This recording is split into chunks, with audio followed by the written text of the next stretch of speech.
민주당의 돈봉투 의혹을 기점으로 국민의힘이 대야 공세에 목소리를 높이고 있습니다. 어제 국회 법사위 소속 국민의힘 의원들은 대검을 방문해서 엄정 수사를 촉구하기도 했고요. 당사 내에 돈봉투 제보센터를 설치해서 제보 받겠다라고 야당을 압박하고 있는데요. 법사위 소속으로 당 원내 대변인을 맡고 있는 장동혁 의원 연결해서 이 문제 포함한 전국 현안에 대한 입장 들어보겠습니다. 의원님 나와 계십니까? 네, 안녕하세요. 장동혁입니다. 네, 오랜만입니다, 의원님. 네. 의원님도 어제 대검을 가셨습니까? 대검 관계자, 수사 관계자 만나고 오신 겁니까? 예, 저도 어제 갔었고요. 예. 대검에 가서 관계자도 만나서 수사에 대한 당부를 하고 왔습니다. 우선 이정근 전 사무총장 녹취록에 한정해서 수사를 할 것이 아니라 아하. 전당대회 이제 과정에서 이루어진 조직적인 이 돈봉투 살포 사건 전반에 대해서 네. 종합적으로 수사를 해달라. 그리고 신속하고 엄정한 수사를 해달라. 이 두 가지 부탁을 하고 왔습니다. 혹시 좀 수사가 미진하거나 좀 덜 될 수도 있다. 이런 것들을 좀 당부를 하신 건가요? 학대를 해달라 제대로. 이 말이 좀 있는 건가요? 그런 것보다는 예. 지금까지는 수사가 잘 되고 있는데 지금 잘 되고 있는데 혹시라도 예. 그런 우려가 있어서 신속하고 엄정한 수사, 특히 신속하게 수사를 해달라는 당부를 하고 왔습니다. 이재명 대표는 빠르게 사과를 했고요. 자체 진상조사 카드는 아마 접은 것 같습니다. 검찰에 공정한 수사를 요청했는데 이렇게 얘기하더라고요. 정치적 고려가 배제된 공정한 수사 이렇게 표현을 했던데 그 부분 어떻게 보십니까? 저희가 대검을 방문해서도 강조한 부분은 정치적 고려가 배제된 신속하고 공정한 수사입니다. 아하. 다만 이재명 대표가 사과를 하면서도 예. 검찰에 공정한 수사를 요청했다 이렇게 말씀하셨는데 사실은 이미 수사를 진행하고 있는 검찰에 대해서 수사 대상인 야당 대표가 수사 의뢰한다는 것 이게 좀 잘 맞진 않지만 그래도 이 부분은 야당 스스로도 그 전에 얘기했던 것처럼 야당 탄압이나 정치 수사 이런 것은 아니라는 점을 인정한 것으로 봐야 할 것 같습니다. 일각에서는 여당의 그 법사위원들이 좀 찾아가는 거 자체가 검찰이 압박받을 수 있다 이런 또 얘기도 있거든요. 그 부분은 좀 어떻게 보십니까? 그동안 이런 예. 정치적인 문제가 불거졌을 때 그런 사건들이 수사선상에 올라왔을 때 여당이든 야당이든 의원들이 방문해서 엄정하고 공정한 수사 그리고 신속한 수사를 당부해 왔던 것은 여야를 불문하고 여러 차례 있어 왔습니다. 예. 그럼에도 불구하고 검찰이 증거에 입각해서 객관적인 수사를 할 것으로 보고 있습니다. 지금 송영길 전 대표가 귀국하는 거 대신에 22일쯤에 파리 현지에서 기자회견을 열겠다 이렇게 얘기를 하고 있는데 그 부분은 어떻게 판단하고 있습니까? 파리에서 기자회견을 하겠다고 말씀하신 것 자체가 네. 귀국해서 수사에 협조할 의사가 없다는 것을 미리 말씀하신 것이 아닌가 싶습니다.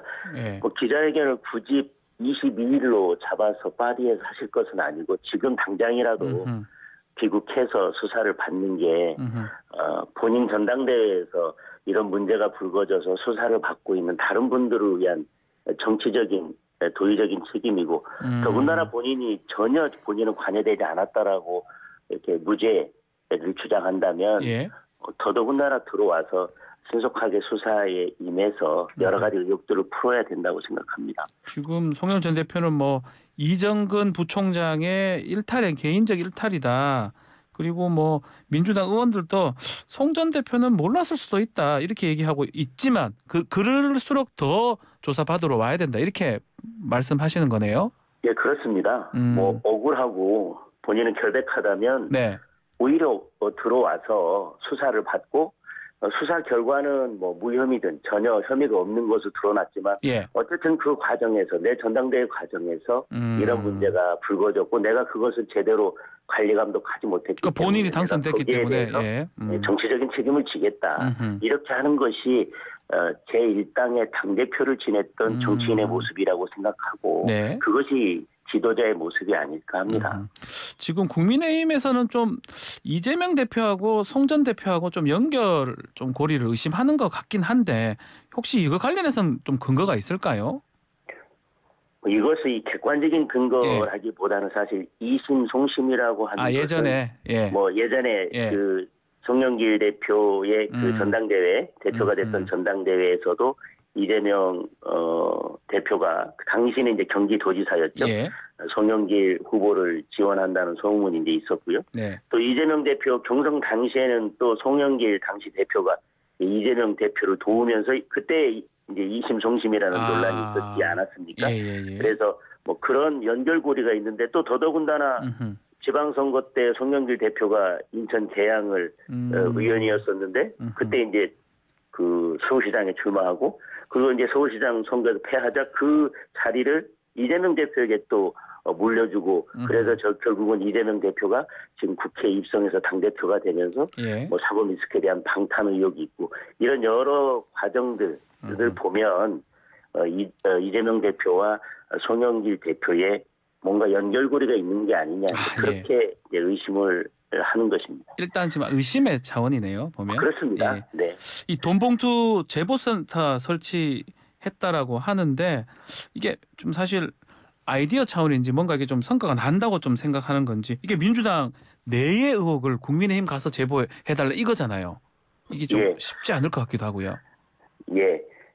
우선은 뭐 결론적으로 아이디어 차원이라고 말씀드릴 수 있을 것 같습니다. 네. 송영길 대표는 뭐 이건 이정근 전 사무부총장의 개인적인 일탈행위다 이렇게 이야기를 하고 있고 그런데 이재명 대표나 더불어민주당에서는 사과를 하면서 송영길 대표에게 들어와서 수사를 빨리 받아라 이렇게 하고 있는 상황인데 예. 지금 추가로 보도된 것을 보면 뭐 영길이 형이 많이 처리했더라라는 내용의 그 녹취록이 추가로 공개되지 않았습니까? 녹음이 공개됐습니다. 예. 네. 그렇다면 지금 송영길 대표께서 이 사건과 연루돼 있다는 여기 증거들이 나오고 있는 정황 증거들이 나오고 있는데 결국은 이런 문제 민주당 내에서는 사과하고 대표는 송영길 전 대표에게 빨리 들어와서 수사에 임하라고 얘기했는데 송영길 대표는 파리에서 22살 하겠다고 하고 아무것도 하지 않고 결국은 이것은 민주당의 큰 사법적인 리스크인데 양심 있는 민주당 관계자와 인사들이 민주당이 정말 살아남기 위해서는 이번 기회에 그런 잘못된 관행을 바로잡아야 된다라고 하는 절박한 마음이 있다면 뭐 그것이 이 신고센터가 뭐 어느 쪽에 설치가 되든지 그런 양심 있는 분들이 있지 않겠나 하는 차원에서 아이디어로 논의된 것으로 보시면 될 것 같습니다. 네, 어제 법사위 긴급 현안 질의가 이게 요구를 했다가 1시간 만에 철회가 됐습니다. 이게 어떻게 당 지도부 판단인지 아니면 어제 법사위 계셨으니까 법사위 의원들도 좀 같은 입장이었든지 왜 이런 일이 일어난 거죠? 뭐 처음에 법사위 차원에서 논의됐던 것은 아니고요. 예. 사실은 더불어민주당의 경우에는 뭐 정치적으로 조그만 사건만 있어도 뭐 국정조사, 뭐 해임건의, 뭐 탄핵, 뭐 정치적으로 할 수 있는 모든 것들은 다 하지 않습니까? 그렇죠. 그래서 예. 저희들도 이렇게 중요한 문제가 있을 때 야당이 적극적으로 나서지 않고 또 송영길 대표는 지금 말씀드린 것처럼 뭐 귀국할 의사도 별로 없어 보이지 않습니까? 그래서 이런 문제에 대해서 좀 국민들 앞에 명명백백하게 밝히고 진실을 밝혀야 되는 게 아니냐. 그래서 먼저 당 지도부에서 그런 말씀을 하셨지만 법사위원들이 논의하면서 그런데 그런 측면은 있지만 이것이 자칫 진실 발견보다는 정쟁으로 흐를 가능성이 많고 한동훈 법무부 장관이 출석하더라도 사실 수사 중인 사안이기 때문에 그리고 또 지금 수사가 뭐 딱히 미진하다고 볼 수 있는 상황도 아니기 때문에 뭐 답변할 수 있는 게 별로 없지 않습니까? 그래서 뭐 저희들이 여당이기도 하고 현실적으로 이게 자칫 정쟁으로 흐를 수 있다라는 측면에서 저희들이 어제 대검 방문을 하는 것으로 마무리하고 우선 국정조사에 대해서는 현재로서는 좀 국정조사는 적절치 않다라고 판단을 해서 당 지도부에 그렇게 건의를 드렸습니다. 어제 현안 질의 안 하기로 한 게 혹시 한동훈 장관 나와서 혹시 김건희 여사 특검 얘기가 나올까 봐 그런 얘기도 있거든요. 왜냐하면 정의당도 지금 쌍특검으로 이제 방향을 좀 선회한 것 같기도 하고요. 그 부분 좀 우려가 또 있었을까요, 혹시? 근데 뭐 쌍특검이나 이런 문제는 이미 현안 질의가 이루어졌고 뭐 또 계속 되던 논의이기 때문에 사실은 뭐 그런 현안 질의를 하면 뭐 한쪽에 공방만 있는 거 아니라 양쪽이 공방이 있는 건 당연한데 뭐 저희들이 그것보다는 말씀드린 것처럼 뭐 당연히 그런 것들은 예상되는 것이지만 그래도 여당인데 정쟁으로 흐르는 것은 적절치 않고 저희들도 수사 진행 중인 상황에 대해서 국정조사나 이런 것들을 이야기했을 때 네. 아니, 수사 중인 상황에 대해서 국정조사는 적절치 않다라고 했던 저희가 또 다시 갑자기 수사 진행 중인 상황에서 국정조사하는 것은 여러 가지 면에서 좀 국민들께 보기에 국민들께서 뭔가 이렇게 적극 동의해주기 어렵다라는 판단을 했습니다. 이게 뭐 지금 말 나온 김에 쌍특검에 대한 국민의힘 입장이 좀 정리가 된 겁니까?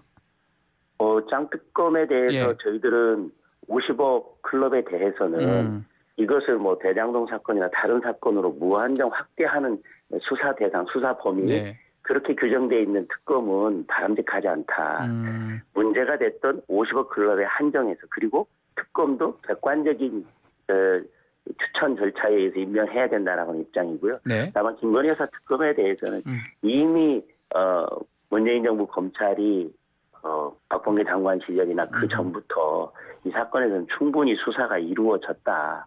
거기에서 진술규명을 하지 못했는데 다시 지금 그 문제를 들고 오는 것은 정치적인 공세다라는 입장을 저희들이 견지하고 있습니다. 알겠습니다. 자, 당내 얘기도 질문 좀 드려보겠습니다. 태영호 의원 또 김재원 두 최고위원 이 징계 얘기가 지금 되고 있는데 혹시 좀 얘기가 좀 많이 진행됐습니까? 또 태영호 최고위원은 또 어제 또 김구 선생님 발언을 또 해가지고 좀 문제가 또 발생했던 것 같아요. 네네. 네, 어떻게 진행되고 있습니까? 윤리위원장을 지금 이제 임명한 상태고요. 예. 아직 뭐 윤리도 구성되지 않았기 때문에 이제 윤리가 구성되면서 논의를 이어갈 것으로 보여집니다. 네. 뭐 그리고 윤리가 구성되더라도 윤리가 당 지구이긴 하지만 독립적으로 운영되기 때문에 뭐 징계 여부나 뭐 징계를 한다고 하더라도 그 수위 등에 대해서 저희들이 언급하는 것 자체가 좀 적절치 않아 보입니다. 다만 네. 정치인에게 있어 언행은 매우 중요하지 않습니까? 그리고 어떤 발언을 함에 있어서는 그 상황이나 그 내용이 오해의 여지가 없도록 이렇게 신중할 필요가 있는데 윤리가 구성된다면 뭐 그런 점들을 고려해서 징계 여부나 징계 수위를 결정할 것으로 보여집니다. 의원님이 보시기도 그 발언들은 좀 문제가 있다라고 지금 그렇게 느끼신 건가요? 뭐 오해의 여지가 있는 부분들은 있다. 그렇게 보여집니다. 네. 네, 알겠습니다. 이 정강훈 목사 관련해서도 지금 여러 가지 얘기가 있는데 이 법적 대응을 할 좀 의향이 있는 건지 아니면 이중 당적자를 좀 골라내야 되잖아요. 이것도 좀 문제 같기도 하고요. 어떻게 좀 진행됩니까 앞으로? 뭐 그 부분은 조금 더 당에서 신중하게 논의를 해야 될 것 같고요. 다만 지금 시스템으로 저희 당에서 자체적으로 이중 당적자를 가려낼 수 있는지 여부에 대해서도 조금 검토를 해봐야 될 것 같습니다. 예. 그리고 지금 정강훈 목사가 이렇게 일련의 쭉 뭐 과정들이 있는데 그 부분에 대해서 이렇게 적극 당이 나서서 계속 일일이 대응하면서 정광훈 목사에게 다시 또 뭔가 논란을 자꾸 키우면서 본인이 뭐 이렇게 계속해서 뭐 비판을 하고 하는 그런 동력을 줄 필요가 있는 것인지 아니면 이제 당은 정광훈 목사가 그런 발표를 했기 때문에 앞으로 그거에 대한 대응을 자제하고 당이 해야 될 역할에 대해서 집중하는 게 맞는지 여부에 대해서도 이제 좀 고민할 시간이 된 게 아닌가 생각합니다. 자, 또 어제 지금 전세 사기 관련해서 많이 좀 논란이 되고 있고 또 뭐 극단적 선택 같이 일도 있었고 대통령도 좀 경매 중단 등 조치를 좀 해달라고 요청을 했는데 이철규 사무총장이 전세 사기 배후에 민주당의 유력 정치인이 있다 이렇게 또 얘기를 했더라고요. 네, 어제 근거가 있는 겁니까? 지금 정확한 뭐 근거를 가지고 말씀하신 건지는 뭐 저희도 알기 어렵고요. 다만 이철규 의원님께서 지금 당의 사무총장을 맡고 있기 때문에 아무런 근거 없이 그렇게 말씀하시진 않았을 것이다. 다만 지금 단계에서는 뭐 그것이 객관적인 증거를 가지고 말씀하는 게 아니기 때문에 여러 사정을 고려해서 뭐 유력 정치인이다 이렇게까지만 말씀을 하시고 뭐 실명이나 이런 걸 거론하진 않으셨지만 뭐 전직에 또 이렇게 경찰에 몸담으셨던 분이고 지금 현직 사무총장으로 있는 분께서 뭐 그냥 밑도 끝도 없이 뭐 아니면 말고식의 그런 의혹을 던진 것은 아니라고 생각이 됩니다. 인천 지역 국회의원일까요? 그것도 이제 아직 확인되는 건 없겠네요. 저도 그 부분은 정확하게 자, 인천에 지금 미추홀 그쪽에 지금 문제가 생기다 보니까 피해자들이 지금 대책을 구성을 하고 특히 특별법 제정해달라고 요구를 하고 있는데 이게 좀 국회 차원에서 논의가 가능할까요? 지금 여든 야든 예. 이 전세사기 피해자의 문제에 대해서는 뭐 심각하게 보고 있습니다. 네. 그리고 어떻게든지 더 와 닿을 수 있는 신속한 대책을 내놔야 된다고 하는 점에 대해서는 뭐 공감을 하고 그 부분에 대해서는 뭐 의견이 일치되어 있기 때문에 그게 특별법이든 어떤 것이든 국회에서 신속한 논의를 해야 되고 그런 고민들이 계속 있을 것으로 보여집니다.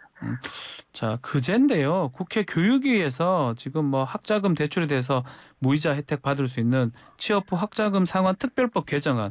이거 야당이 또 처리하는 과정에서 무소속 민영배원이 또 안건 조정에 들어갔거든요. 이 문제는 어떻게 봅니까? 국민의힘 입장에서. 국회는 법을 만들면 있어서 내용도 중요하지만 네. 그 절차가 매우 중요합니다.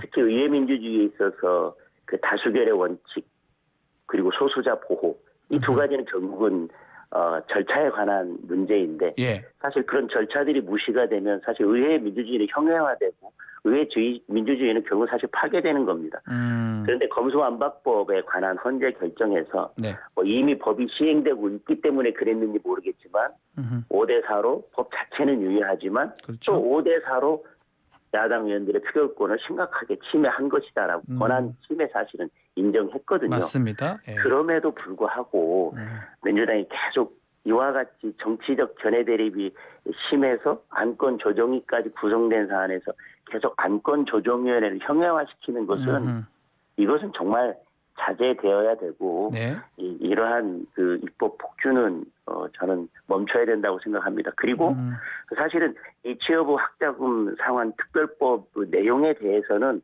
사실은 공감하는 부분들도 많이 있을 것입니다. 국민의힘도 다만, 공감하는 부분이 많다. 예. 그러니까 공감하는 부분들이 있다 하더라도 그것을 무조건 시행할 것이 아니라 네. 그 다음에 뭐 다른 재정이나 여러 가지 것들에 대해서 함께 고려하면서 이거에 대해서 심도 있는 논의가 필요할 텐데 네.